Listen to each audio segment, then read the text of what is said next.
Hello everyone, this is Sagar Bansal that is the students motivator and educator. So students, इस video के साथ हम लोग स्टार्ट करेंगे fundamental unit of life that is cell के MCQs question, जिसमें आपके नई वैरायटी के question that is assertion reason के क्वेश्चन मैंने इंक्लूड करे हैं।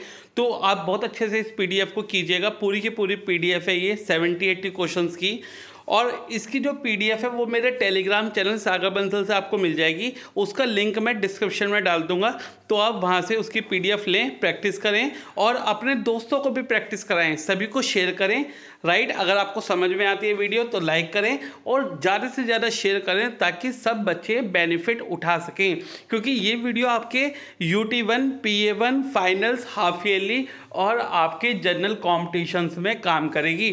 स्टूडेंट 12th के बाद जितने भी जनरल कॉम्पिटिशन्स होते हैं जिसमें आपकी जनरल साइंस आती है, उसमें आपके यही वाले क्वेश्चंस आते हैं जो मैंने आपको सेल चैप्टर में इंक्लूड करके दिए हैं। राइट, आप टेलीग्राम चैनल सागर बंसल सर को और यूट्यूब चैनल सागर बंसल को ज्वाइन कर लेंगे ताकि आप बेनिफिट उठा सकें। राइट, चलिए जल्दी से स्टार्ट करते हैं फंडामेंटल यूनिट ऑफ लाइफ।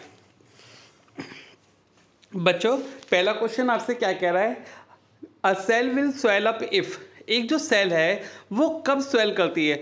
बच्चे लोग, मैं आपको बता दूं कि एक सेल कब स्वेल करती है, जब सराउंडिंग मीडियम में जो वाटर है वो ज़्यादा होता है as compare to concentration in the cell. यानी कि मेरा जो आंसर होगा वो ऑप्शन नंबर बी होगा। कैसे? एक सेल आपकी कब स्वेल करेगी? When the concentration of water molecule in the surrounding medium is higher than the water medium concentration in the cell. यानी कि जो मीडियम है उसमें पानी की कंसेंट्रेशन आपकी ज़्यादा हो एज़ कम्पेयर टू सेल के अंदर जो पानी है वो कम हो। ठीक है, तो तब आपकी जो आपकी सेल है वो स्वेलअप कर जाती है। ठीक है, क्वेश्चन नंबर 2 देखिए। Chromosomes are made up of. बच्चे लोग, क्रोमोसोम जो बनते हैं वो आपके DNA और प्रोटीन की मदद से बनते हैं। किस किस की मदद से बनते हैं? DNA और प्रोटीन की मदद से। तो आपका आंसर हो जाएगा ऑप्शन नंबर सी। ठीक है, चलिए क्वेश्चन नंबर 3 देखिए बहुत जल्दी से। Which of these option are not a function of ribosome. इनमें से कौन सा फंक्शन राइबोसोम का नहीं है? बच्चे लोग, मैं आपको बता दूं कि प्रोटीन सिंथेसिस और एंजाइम्स, यानी कि दोनों का दोनों जो फंक्शन है वो राइबोसोम के मैन्युफैक्चर यानी कि राइबोसोम की वजह से बनते हैं। ठीक है, जो राइबोसोम है वो प्रोटीन को सिंथेसाइज भी करता है, वो एंजाइम्स को मैन्युफैक्चर भी करता है, वो हार्मोन्स को प्रोड्यूस नहीं करता, वो स्टार्च मॉलिक्यूल को मैन्युफैक्चर नहीं करता। तो मेरा यानी थर्ड और फोर्थ नहीं हो सकता इसका ऑप्शन, किसका? राइबोसोम का। अब देख लीजिए थर्ड और फोर्थ मेरा किस में आ रहा है? ये आ रहा है मेरा ऑप्शन सी में। तो यानी कि क्वेश्चन नंबर 3 का आंसर हो जाएगा मेरा सी वाला। ठीक है, चलिए क्वेश्चन नंबर 4 देखिए बहुत जल्दी से। बच्चे लोग, आपको नज़र आ रहा है ना, मैंने जो इसके आंसर हैं वो क्वेश्चन के आगे ही दे रखे हैं। ठीक है, एक बात और बता दूं मैं आपको कि सागर सर की बुक्स आ रही हैं आपकी मैथ, साइंस और रीजनिंग की और एप्टीट्यूड की। तो जिसे परचेज करनी है वो दिए गए नंबर पे कांटेक्ट कर सकता है, वो आपकी बुक आप तक पहुंचा देंगे। ठीक है, चलिए क्वेश्चन नंबर 4 देखिए। You must have observed that a fruit when unripe is green but it becomes beautifully colored when ripe। जब आप देखते हैं कि जब फ्रूट आपका अनराइप यानी कि कच्चा रहता है तो ग्रीन होता है, बट जब वो पक जाता है तो वो एक कलरफुल आपका फ्रूट हो जाता है। तो इसके पीछे क्या रीज़न है? क्या क्लोरोप्लास्ट क्रोमोप्लास्ट में कन्वर्ट हो जाता है? क्या क्रोमोप्लास्ट क्रोमोसोम में कन्वर्ट हो जाता है? क्या क्लोरोप्लास्ट क्रोमोसोम में कन्वर्ट हो जाता है या क्रोमोप्लास्ट क्लोरोप्लास्ट में कन्वर्ट हो जाता है? सभी बच्चे आंसर करेंगे अगर पता है तो उन्हें। तो बेटा इसका आंसर क्या है? ऑप्शन नंबर ए, यानी कि जो जब पहले रहता है तो उसके अंदर क्लोरोप्लास्ट रहता है, क्योंकि क्लोरोप्लास्ट जो होता है वो ग्रीन कलर प्लास्टिड होता है। क्या होता है? Green colour plastid. तो यानी कि वो ग्रीन कलर का रहता है, और जब वो क्रोमोप्लास्ट में कन्वर्ट हो जाता है तो यानी कि वो कलर को इम्पार्ट कर देता है। तो यानी green colour will be convert into colourful fruit. तो यानी chloroplast convert into chromoplast. Right, चलिए क्वेश्चन नंबर 5 देखिए। The process of plasmolysis in plant cell is defined as. बच्चे लोग, प्लाज्मोलाइसिस का क्या मतलब होता है? क्या किसी बच्चे को पता है प्लाज्मोलाइसिस का मतलब क्या होता है? इसका मतलब क्या है कि जो साइटोप्लाज्म का श्रिंकरेज होता है हाइपोटोनिक सॉल्यूशन में। ठीक है, प्लाज्मोलाइसिस का मतलब क्या होता है कि जो हाइपरटोनिक मीडियम आपका क्रिएट होता है, हाइपरटोनिक सॉल्यूशन आपका क्रिएट होता है, तो जिसकी वजह से जो सेल होती है वो श्रिंक कर जाती है, या बोले तो जो साइटोप्लाज्म होता है वो श्रिंक कर जाता है। तो मेरा ऑप्शन कौन सा आएगा? Option number B, shrinkage of cytoplasm in hypertonic solution. ठीक है, क्वेश्चन नंबर 6 देखिए बच्चे लोग, mitochondria in the cell are used up to synthesise energy so they are used called. देखिए जो माइटोकॉन्ड्रिया होता है सेल के अंदर वो एनर्जी को सिंथेसाइज करने के लिए काम आता है, उन दे आर ऑल्सो कोल्ड, तो उन्हें क्या बोलते हैं ऐसे ही बता दूं आपको, mitochondria are called the power house of the cell. Mitochondria को क्या बोला जाता है, power house of the cell. क्यों, क्योंकि इसके अंदर एनर्जी जनरेट होती है सेल की। ठीक है, तो mitochondria is called power house of the cell. सभी बच्चों को समझ में आ गया। चलिए क्वेश्चन नंबर 7 देखिए, can you name the scientist who coined the term cell. इसका क्वेश्चन दूसरी तरीके से भी आ सकता है बच्चों कि कौन सा साइंटिस्ट है जिसने सेल का जो नेम है, जिसने सेल को डिस्कवर किया है। तो सभी बच्चों को पता है, मेरे पढ़ाए बच्चों को, रॉबर्ट हुक। तो रॉबर्ट हुक वो साइंटिस्ट हैं जिन्होंने सेल का फंक्शन या बोले तो जिन्होंने सेल को डिस्कवर किया है। तो who discovered cell, that is Robert Hooke. ठीक है, क्वेश्चन नंबर 8 देखिए, the protein and lipids essential for building the cell membrane are manufacture by. Proteins और लिपिड जो हैं जो सेल मेम्ब्रेन के बनाने में काम आते हैं, उन्हें वो कौन मैन्युफैक्चर करता है, उन्हें राइबोसोम जहाँ से मैन्युफैक्चर होते हैं आपके, यानी कि एंडोप्लाज्मिक रेटिकुलम, ER। तो यानी कि एंडोप्लाज्मिक रेटिकुलम आपका आंसर हो जाएगा, जहाँ से आपके प्रोटीन और लिपिड जो होते हैं वो मैन्युफैक्चर होते हैं। तो इसका आंसर हो जाएगा एंडोप्लाज्मिक रेटिकुलम। ठीक है, question number 9, colourless plastid are known as. Colourless plastid को क्या बोलते हैं, ऐसे ही याद कर लो, ल्यूकोप्लास्ट बोलते हैं। ठीक है, ये कलरलेस प्लास्टिड होते हैं, यानी कि इनके अंदर कोई कलर नहीं होता। तो colourless plastid are known as leucoplast. ठीक है, क्वेश्चन नंबर 10 देखिए, which of the following organelle is smallest in size. तो इनमें से कौन सी जो ऑर्गेनेली है वो सबसे छोटी है, सबसे स्मॉलेस्ट है, दैट इज राइबोसोम। तो ribosome is the smallest organelle. आप लोग याद रखेंगे MCQ क्वेश्चन के लिए। ठीक है, अगर आपके पेपर आ रहे हैं तो आप लोग जरूर याद रखेंगे कि जो राइबोसोम होती है वो स्मॉलेस्ट ऑर्गेनेली आपकी होती है। ठीक है, क्वेश्चन नंबर 11 देखिए बच्चे लोग, which of the following organelle is not present in animal cell. तो इन चारों में से कौन सी ऑर्गेनेली ऐसी है जो एनिमल सेल के अंदर प्रेजेंट नहीं होती है। बच्चे लोग, प्लास्टिड्स। ये जो प्लास्टिड है ये सिर्फ प्लांट्स के अंदर प्रेजेंट होती है, जो प्लांट को कलर इम्पार्ट करती है। तो यानी कि प्लास्टिड एक ऐसी ऑर्गेनेली है जो सिर्फ प्लांट सेल में प्रेजेंट होती है, एनिमल सेल में नहीं प्रेजेंट होती है। ठीक है, चलिए आगे चलते हैं। क्वेश्चन नंबर 12 देखिए, what is the basic unit of life. तो सभी के बच्चों को पता है जो बेसिक यूनिट होती है हमारी लाइफ की, जिससे हमारे सारे काम चल रहे हैं, उसे क्या बोला जाता है, सेल। तो cell is the basic unit of life. The basic unit of life is cell. ठीक है, क्वेश्चन नंबर 13 देखिएगा बच्चे लोग, the cell wall of a plant cell is made up of. सभी बच्चों को पता है जो सेल वॉल है प्लांट सेल की वो किससे बनती है, सेल्यूलोज से। जो सेल वॉल है प्लांट सेल की वो किससे बनती है, सेल्यूलोज से। ठीक है, याद रखिएगा, जो सेल वॉल होती है प्लांट सेल की वो किससे मिलकर बनती है, सेल्यूलोज से। ठीक है, चलिए आगे चलते हैं। Question number 14, which of the following control all biological activities of the cell. तो बच्चे लोग आपको पता है कि सारी जो सेल की एक्टिविटीज़ हैं, जो बायोलॉजिकल एक्टिविटीज़ हैं, उन्हें कौन कंट्रोल करता है, सेल का न्यूक्लियस। कौन कंट्रोल करता है उन्हें, सेल का न्यूक्लियस। तो न्यूक्लियस सेल के सेंटर में होता है और वही सब बायोलॉजिकल एक्टिविटीज़ को क्या करता है, कंट्रोल करता है। तो इसका आंसर क्या हो जाएगा मेरा, न्यूक्लियस। सभी बच्चे याद रखेंगे। चलिए अच्छी बात है। क्वेश्चन नंबर 15 देखिए बच्चे लोग, digestive enzymes are found in. Digestive enzyme जो है वो किस में फाउंड होते हैं, आपके लाइजोसोम्स में। ठीक है, जो जैसे सुसाइडल बैग्स बोला जाता है या डाइजेस्टिव एंजाइम्स बोले जाते हैं, तो वो कहाँ मिलते हैं आपको, लाइजोसोम्स में। तो सुसाइडल बैग्स आपको बोला जाए, डाइजेस्टिव बैग्स आपको बोला जाए, डाइजेस्टिव एंजाइम्स बोला जाए, तो वो सब आपको कहाँ मिलेंगे, लाइजोसोम्स में मिलेंगे। ठीक है, चलिए आगे चलते हैं। क्वेश्चन नंबर 16 देखिए, which is the longest cell of the human body. तो जो ह्यूमन बॉडी है उसकी लॉन्गेस्ट सेल कौन सी होती है, सभी बच्चों को पता है, नर्व सेल। तो nerve cell is the longest cell of the human body. जो नर्व सेल होती है इंसानों के अंदर वो आपकी सबसे बड़ी सेल होती है। तो nerve cell is the longest cell of the human body. सभी बच्चे याद रखेंगे।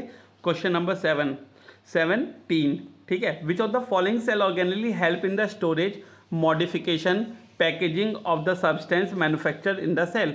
तो सेल के अंदर जितने भी सारी मटेरियल्स बनते हैं उन्हें स्टोर करना, मॉडिफाई करना, पैक करना, ये सब किसका काम है, ये सब आपका काम है गोल्गी अपरेटस का। वो सब किसका काम है, गोल्गी अपरेटस का काम है। ठीक है, सो आगे चलते हैं क्वेश्चन नंबर 18 पे। क्वेश्चन नंबर 18 आपसे क्या कह रहा है, who discovered the nucleus in the cell. Who discovered the nucleus in the cell. तो न्यूक्लियस किसने डिस्कवर करा, ये मैंने आपको थ्योरी में भी पढ़ा दिया है। न्यूक्लियस आपको किसने डिस्कवर करके दिया है, रॉबर्ट ब्राउन ने। तो Robert Brown discovered the nucleus of the cell. तो न्यूक्लियस ऑफ द सेल किसने डिस्कवर करा है, आपका रॉबर्ट ब्राउन ने। सभी बच्चे याद रखेंगे। चलिए question number 19, which of the following are found in bone marrow. Which of the following are formed in bone marrow. तो बोन मैरो में आपको कौन सा मिलता है, बिना सोचे समझे बता दूं, आरबीसी। तो बेटा आरबीसी जो है आपकी रेड ब्लड सेल जो है वो आपकी बोन मैरो में बनती है। RBC that is called red blood cell. Red blood cell are following formed in bone marrow. तो बोन मैरो में बच्चे लोग आपकी क्या बनती है, आरबीसी। ठीक है, चलिए आगे चलते हैं। विच of the following can be made into crystals. Which of the following can be made into crystal. तो इन चारों में से कौन सा आपका क्रिस्टल की फॉर्म में बनता है, दैट इज कॉल्ड वायरस। तो वायरस जो होता है वो आपको किसकी फॉर्म में मिलकर बनता है, आपका वायरस जो है वो आपका क्रिस्टल की फॉर्म में आपको मिलेगा। जो वायरस है वो आपको किस फॉर्म में मिलेगा, क्रिस्टल की फॉर्म में मिलेगा। ठीक है, चलिए आगे चलते हैं। Question number 21, which of the following are covered by a single membrane. तो इन चारों में से कौन सा आपका सिंगल मेम्ब्रेन से बनता है, दैट इज कॉल्ड वैक्यूल। तो वैक्यूल आपका जो है वो सिंगल मेम्ब्रेन से प्रिपेयर होता है। ठीक है, आपके क्वेश्चन आ सकता है, जनरल कॉम्पिटिशन में भी आ सकता है, आपके एमसीक्यू में भी आ सकता है कि कौन सा सिंगल मेम्ब्रेन से कवर करता है, तो आप बोलेंगे वैक्यूल। ठीक है बच्चे लोग, चलिए ठीक है। तो यहाँ से मैं आपको एक बात तो बता दूँ बच्चे लोग, आप सागर सर की बुक परचेज कर सकते हैं, right. Your study makes simple. तो आपकी सिंपल सी टेक्स्ट बुक है, नियर अबाउट 120 से लेकर 130 पेज की पूरी बुक है। आप बहुत सिंपल वे में लिखी गई है आपके लिए। इसमें आपके NCERT questions, one word question, MCQ question सारे दिए गए हैं, राइट। एक कंप्लीट बुक है आपकी जो आपको बहुत जल्दी कवर करा देगी पूरी की पूरी साइंस विद डायग्राम। आपको पूरी बुक बना के दी गई है सागर सर की तरफ से। ठीक है, तो आप परचेज करने के लिए इस नंबर पर फ़ोन कर सकते हैं, अपने फ्रेंड्स के साथ भी शेयर कर सकते हैं। फिर इस बुक के बाद आपको कोई और बुक पढ़ने की ज़रूरत नहीं है, आप सारे कॉम्पिटिशन्स इसी से ही क्लियर कर लेते हैं, साइंस के, मैथ्स के, रीजनिंग के और एप्टीट्यूड के, क्लास 9 से लेकर क्लास 12 तक के बच्चे। चलिए आगे चलते हैं। क्वेश्चन नंबर 22, देखिए इधर क्वेश्चन नंबर 22 क्या है, which of the following is not a function of vacuole. तो ये इन चारों में से कौन सा वैक्यूल का फंक्शन नहीं है बच्चे लोग, लोकोमोशन। लोकोमोशन होता है यानी कि कोई भी चीज़ है वो प्लांट के अंदर आपको क्या करानी है, मूव करानी है। तो यानी कि वैक्यूल का फंक्शन नहीं है। ठीक है, इन चारों में से कौन सा वैक्यूल का फंक्शन नहीं है, लोकोमोशन। तो locomotion is not the function of vacuole. यानी कि वैक्यूल जो है वो इन तीनों में मदद कर सकता है पर वो लोकोमोशन में बिल्कुल भी मदद नहीं करता है। तो यानी इसका आंसर आ जाएगा लोकोमोशन। क्वेश्चन नंबर 23 देखिएगा, amoeba acquires food through a process termed. जो अमीबा है वो अपना फूड एक्वायर करता है किस प्रोसेस के थ्रू, एंडोसाइटोसिस के थ्रू। किस प्रोसेस के थ्रू, एंडोसाइटोसिस। अमीबा जो है वो फूड को एक्वायर करता है किस प्रोसेस के थ्रू, एंडोसाइटोसिस के थ्रू। जो अमीबा है वो अपना फूड एक्वायर करता है किस प्रोसेस के थ्रू, एंडोसाइटोसिस के थ्रू। याद रखेंगे, गलती से एक्सोसाइटोसिस मत लगाइएगा। एक्सोसाइटोसिस होता है सेल वोमिटिंग। एक्सोसाइटोसिस क्या होता है, सेल वोमिटिंग। यानी कि जो ज़्यादा एक्स्ट्रा खाना होता है, ठीक है, जो नहीं पचता है सेल के अंदर वो बाहर निकाल देता है, जिसे बोलते हैं सेल वोमिटिंग। तो वो होता है एक्सोसाइटोसिस। तो अगर आपके क्वेश्चन में आता है कि which one is called cell vomiting, तो आप बोलेंगे exocytosis. And what is the other name of exocytosis, that is cell vomiting. ठीक है, भले ही क्वेश्चन हो या ना हो, आप लोग याद रखेंगे कि एक्सोसाइटोसिस का दूसरा नाम क्या होता है, सेल वोमिटिंग। ठीक है, चलिए आगे चलते हैं। Question number 24, organelle other than nucleus containing DNA. DNA के फुल फॉर्म बताओ जल्दी सभी बच्चे, that is D oxy ribo nucleic acid. D oxy ribo nucleic acid. ये बोल रहे हैं कि ऑर्गेनली न्यूक्लियस के अगर अलावा देखें हम चारों में से, तो जिसके अंदर डीएनए प्रेजेंट होता है, सभी बच्चों को पता है, मेरे पढ़ाए हुए बच्चे को, माइटोकॉन्ड्रिया। तो माइटोकॉन्ड्रिया आपकी एक ऐसी ऑर्गेनली है जो न्यूक्लियस से अदर है और उसके अंदर डीएनए प्रेजेंट होता है, यानी D oxy ribo nucleic acid. ये बीच बीच में मैं आपको याद कराता रहता हूँ कि आपको सागर बंसल को ज्वाइन कराना है और शेयर कराना है यूट्यूब पे और टेलीग्राम पे, ताकि ज़्यादा से ज़्यादा बच्चे बेनिफिट उठा सकें। ठीक है, याद रखिएगा। क्वेश्चन नंबर 25 देखिए जल्दी सारे बच्चे, kitchen of the cell is called. बच्चे लोग किचन ऑफ द सेल इन चारों में से कौन से हैं, मैंने आपको थ्योरी में पढ़ा रखा है। Kitchen of the cell is called chloroplast. MCQ का बहुत अच्छा क्वेश्चन है, बहुत ज़्यादा टीचरों को पसंद आता है। Kitchen of the cell is called chloroplast. तो kitchen of the cell is called chloroplast, याद रखेंगे। चलिए आगे चलते हैं। क्वेश्चन नंबर 26 देखिएगा, lipid molecules in the cell are synthesised by, जो लिपिड्स हैं वो आपके सेल के अंदर किससे सिंथेसाइज करते हैं, सभी बच्चों को पता है, that is called Golgi apparatus. तो जो लिपिड मॉलिक्यूल हैं वो किससे सिंथेसाइज होते हैं, किससे, गोल्गी अपरेटस से। पक्का हाँ या ना, मैं सही पढ़ा रहा हूँ गलत पढ़ा रहा हूँ बच्चे लोग, नहीं, that is called smooth endoplasmic reticulum. ठीक है, याद रखिएगा मेरे बातों पे गौर। इससे पता है मैं आपको क्या बताना चाहता हूँ कि जो दूसरा बता रहा है कभी कभी अपना दिमाग भी लगाना चाहिए, राइट। चलिए, तो लिपिड मॉलिक्यूल जो हैं बच्चे लोग याद रखिएगा, मैंने आपको बताया था पहले, जो लिपिड और प्रोटीन्स होते हैं वो आपके एंडोप्लाज्मिक रेटिकुलम से क्या करते हैं, सिंथेसाइज करते हैं। अब और भी अगर उससे अंदर पूछा जाए, कभी आपका स्मूथ भी आ जाए, रफ भी आ जाए, तो आप क्या लगाएंगे, आप लगाएंगे स्मूथ एंडोप्लाज्मिक रेटिकुलम। क्या लगाएंगे आप, स्मूथ एंडोप्लाज्मिक रेटिकुलम। ठीक है, अगर बच्चे लोग सिर्फ ER आता है, ठीक है, सिर्फ अगर ER आता है तो आप ER लगाएंगे, और अगर स्मूथ भी आता है, रफ भी आता है, तो आप कौन सा लगाएंगे, आप स्मूथ वाला लगाएंगे। कौन सा वाला लगाएंगे, स्मूथ वाला। पक्का, ठीक है, याद रहेगा। जो लिपिड मॉलिक्यूल होते हैं वो किससे सिंथेसाइज करते हैं, स्मूथ एंडोप्लाज्मिक रेटिकुलम, या शॉर्ट में अगर दिया गया हो तो SER। ठीक है, क्या होगा, SER। ठीक, RER नहीं होगा, SER होगा। क्वेश्चन नंबर 27 देखिए, cell arising from pre existing cell was stated by, ये किन्ने बताया था, जो सेल है वो अपनी प्री एग्जिस्टिंग सेल से निकल के आती है। क्या वो हेकल ने बताया था, क्या वो विल्चॉव ने बताया था, क्या वो हुक ने बताया था, क्या वो स्क्लेडन ने बताया था, बच्चे लोग, वो बताया था हमारा विल्चॉव ने। किन्ने बताया था, Virchow, that is option number B. तो वो हमारा विल्चॉव ने बताया था कि cell arising from pre existing cell. ठीक है, किन्ने बताया था, विल्चॉव ने। तो याद रखिएगा कि जो सेल है वो अपनी ही सेल से दूसरी सेल से मिलकर बनती रहती है, तो that is called Virchow. Now question number 28 देखिए, cell theory was given by, cell theory किसने दी है बच्चे लोग, cell theory was given by, that is Schleiden and Schwann. ठीक है, जो सेल थ्योरी है वो किसने दी है, स्केलेडन एंड श्वान ने दी है। किसने दी है बच्चे लोग, Schleiden and Schwann. Cell theory was given by Schleiden and Schwann. ठीक है, option number A. Question number 29 देखिएगा, the only cell organelle seen in the prokaryotic cell, तो जो अकेली ऐसी सेल ऑर्गेनली है जो प्रोकैरियोटिक सेल में नजर आती है, दैट इज कॉल्ड राइबोसोम। क्या है वो ऑर्गेनली, राइबोसोम। तो only ribosome is the cell organelle that is seen in the prokaryotic cell. ठीक है, now the next question is, that is the organelle without a cell membrane, तो ऐसी कौन सी organelle है जो सेल मेम्ब्रेन के बिना ही चलती है, दैट इज राइबोसोम है, गोल्गी अपरेटस है, क्लोरोप्लास्ट है, न्यूक्लियस है, वो है बच्चे लोग राइबोसोम। तो ribosome is the cell organelle which is working without a cell membrane, तो जो सेल मेम्ब्रेन के बिना होती है। नाउ क्वेश्चन नंबर 31 देखिएगा जल्दी से, लाइजोसोम अराइजेस फ्रॉम, लाइजोसोम किससे निकलती है, एंडोप्लाज्मिक रेटिकुलम से, गोल्गी अपरेटस से, न्यूक्लियस से, माइटोकॉन्ड्रिया से, तो आप आंसर लगाएंगे गोल्गी अपरेटस। तो जो लाइजोसोम है वो किससे ओरिजिनेट करती है, आपकी गोल्गी अपरेटस से ओरिजिनेट करती है। ठीक है, नाउ क्वेश्चन नंबर 32 देखिए, living cell was discovered by, तो जो लिविंग सेल है वो किससे डिस्कवर करती है, आपकी जो लिविंग सेल है उसे किसने डिस्कवर किया है, किससे डिस्कवर होती है या किससे डिस्कवर हुई है या किसने इसे डिस्कवर किया है, तो आप याद रखेंगे ल्यूवेनहॉक। तो Leeuwenhoek is the scientist who can discover the living cell. ठीक है, तो जो फर्स्ट सेल थी वो किसने डिस्कवर करी थी, रॉबर्ट हुक ने। न्यूक्लियस उसका रॉबर्ट ब्राउन ने। सेल थ्योरी आपकी स्क्लेडन एंड श्वान ने।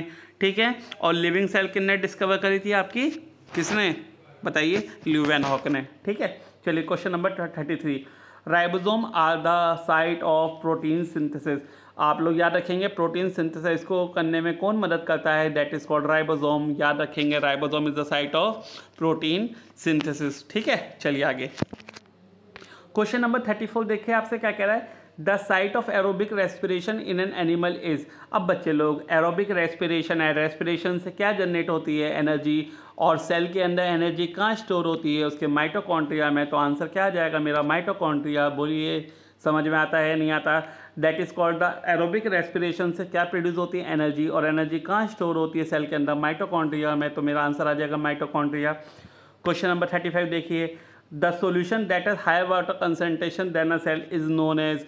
तो बच्चे लोग, जो सॉल्यूशन ऐसा है जिसकी वाटर कंसंट्रेशन सराउंडिंग में ज़्यादा होती है सेल से, उसे क्या बोला जाता है, सभी को पता है, हाइपरटोनिक सॉल्यूशन बोला जाता है।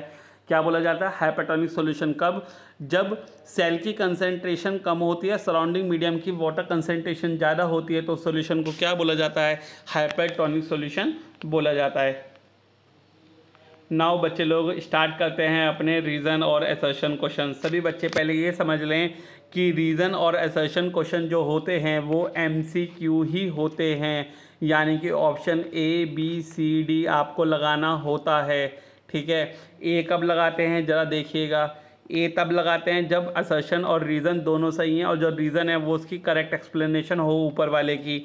बी कब लगाते हैं जब असर्शन और रीज़न दोनों सही होते हैं पर रीज़न उसकी एक्सप्लेनेशन नहीं होती है, यानी दोनों बातें अलग अलग होती हैं। सी कब लगाते हैं जब असर्शन सही होता है और रीज़न गलत होता है। डी कब लगाते हैं जब असर्शन गलत होता है और रीज़न गलत होता है, या रीज़न सही होता है या फिर दोनों के दोनों ही गलत होते हैं। ठीक है, चलिए आगे चलते हैं। Now question number 36। Question number 36 आपसे क्या कह रहा है, असर्शन में देखिए आपसे क्या कह रहा है, specialization of cell is useful for organism. इसका मतलब क्या है कि सेल का एक स्पेशलाइज होना ज़रूरी है एक ऑर्गेनिज्म के लिए, क्योंकि वो सारे के सारे फंक्शन कर पाएगा efficiently, because it increases the operation efficiency of an organism, जिससे कि एफिशिएंसी जो है वो ऑर्गेनिज्म की बढ़ जाती है। बिल्कुल सही बात है, दोनों बातें सही हैं, ये इसका एक्सप्लेनेशन है, तो ऑप्शन कौन सा आ जाएगा, ए। ठीक है, कौन सा ऑप्शन आ जाएगा, ए। समझ में आ गया सही बच्चों को, चलिए ठीक है। क्वेश्चन नंबर 37 देखिए, it is important that the organism should have cell. तो ये ज़रूरी है कि हर चीज़ जो है वो सेल से मिलकर बनती है। बिल्कुल सही बात है, ट्रू। आगे, a cell keep its chemical composition study within its boundary. तो जो सेल है वो सेल मेम्ब्रेन में अपनी जो केमिकल कॉम्पोजिशन है वो क्या रखती है, बैलेंस रखती है, कांस्टेंट रखती है। तो इस वजह से एक ऑर्गेनिज्म के अंदर क्या होना ज़रूरी है, सेल का होना ज़रूरी है। तो यानी कि दोनों बातें सही हैं, जो रीज़न है वो इसका एक्सप्लेनेशन भी है, तो यानी ऑप्शन कौन सा आ जाएगा, ए। ठीक है बच्चे लोग। क्वेश्चन नंबर 38 देखिए, क्वेश्चन नंबर 38 आपसे क्या कह रहा है, eukaryotic cell have membrane bound organelle. बिल्कुल सही बात है, यूकैरियोटिक सेल की जो बाउंड्री होती है वो मेम्ब्रेन बाउंडेड होती है, यानी मेम्ब्रेन होती है। जो रीज़न है इसका, prokaryotic cell lacks membrane bound organelle, यानी कि मेम्ब्रेन बाउंड ऑर्गेनली नहीं होती है किसके अंदर, प्रोकैरियोटिक सेल के अंदर। ये भी बात सही है, तो दोनों बातें सही हैं, पहली सही है, दूसरी सही है, पर दोनों बातें अलग अलग हैं, क्योंकि एक प्रोकैरियोटिक के लिए एक यूकैरियोटिक के लिए। तो कौन सा ऑप्शन आ जाएगा, ऑप्शन नंबर बी मेरा आंसर आ जाएगा। क्वेश्चन नंबर 39 देखिए, असर्शन कह रहा है power house of the cell is mitochondria. Power house of the cell क्या है, माइटोकॉन्ड्रिया। बिल्कुल सही बात है, सही बात है, ट्रू बात है। रीज़न क्या है, ATP is produce in mitochondria. अब बच्चे लोग, एटीपी क्या होता है, डेट इज एडिनोसाइन ट्राइफॉस्फेट। मैंने आपको थ्योरी में पढ़ा रखा है, ATP stand for adenosine triphosphate. मैं लिख दूँ अगर किसी को याद नहीं है तो, एडिनोसाइन ट्राइफॉस्फेट। बच्चे लोग ये एनर्जी होती है, क्या होती है, एनर्जी होती है जो स्टोर होती है। तो एडिनोसाइन ट्राइफॉस्फेट के फॉर्म में एनर्जी क्या हो जाती है, स्टोर हो जाती है, किसके अंदर, बॉडी सेल्स के अंदर। ठीक है, तो एटीपी जो एनर्जी है वो किसके अंदर स्टोर होती है, माइटोकॉन्ड्रिया के अंदर स्टोर होती है। बिल्कुल सही बात है, तो यानी दोनों बातें सही हैं और ये इसका एक्सप्लेनेशन भी है। तो कौन सा ऑप्शन आ जाएगा, ऑप्शन नंबर ए आपका आंसर आ जाएगा। ठीक है, तो बच्चे लोग इन 39 क्वेश्चंस के साथ आपकी सेल चैप्टर की जो MCQs क्वेश्चन की PDF है वो आपकी जिज्ञासा की तरफ से पूरी हो चुकी है। आपको इसकी PDF आपको टेलीग्राम चैनल सागर बंसल पे मिल जाएगी, जिसका लिंक मैं डिस्क्रिप्शन में डाल रहा हूँ, आप वहाँ से उसे डाउनलोड कीजिए। ठीक है, कम से कम एक बच्चा 5 बच्चों को शेयर करे। ठीक है, सारे स्कूल्स के बच्चों को शेयर करें ताकि ज़्यादा से बच्चे 9th क्लास के बच्चे इस वीडियो का बेनिफिट उठा सकें। आगे जितने भी जनरल कॉम्पिटिशन्स होते हैं जिसमें साइंस आती है तो ये वीडियो आपकी वहाँ पे काम करेगी और आपके सारे स्कूल्स के जितने भी स्कूल्स के एग्जाम्स होते हैं सब में आपकी ये वीडियो काम करेगी। So good luck students, all the best from Sagar Bansal sir. Keep on joining Sagar Bansal on Telegram and YouTube and also the जिज्ञासा classes offline in Meerut and UP. Okay, so good luck student, all the best. जिज्ञासा है तो मुमकिन है, all the best.